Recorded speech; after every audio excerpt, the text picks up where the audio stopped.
আমার বাংলাদেশ চেটে পুটে খাওয়ার দেশ।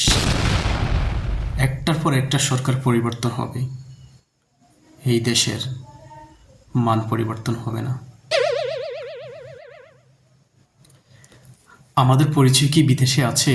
যেমন করে আমরা বলি কোনো একটা পণ্য কিনতে গেলেই যেটা চায়না প্রোডাক্ট ভালো হবে, এটা মেড ইন জাপান, এটা made in Hungary, made by Dubai, যেখানে আমাদের একটা বিশ্বস্ততা কাজ করে যে যেহেতু ওই দেশগুলো পণ্য তৈরি করেছে, নিশ্চিন্তে প্রোডাক্টটি ভালো হবে। Oh, yes. তো আমাদের দেশের পণ্য কি বিদেশিদের কাছে এমন গ্রহণযোগ্য?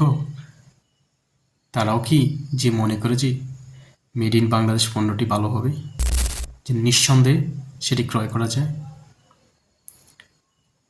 পৃথিবীর এতটা পরিবর্তনের পরেও আমরা আমাদের পরিচয় তৈরি করতে পারি নাই। আমরা নিজেরও আমাদের দেশের একটি পণ্য কিনতে গেলেই আমরা বলি বিদেশি প্রোডাক্টটি আমাকে দেন, দেশেরটা রাখেন। আমরা লজ্জিত জাতি।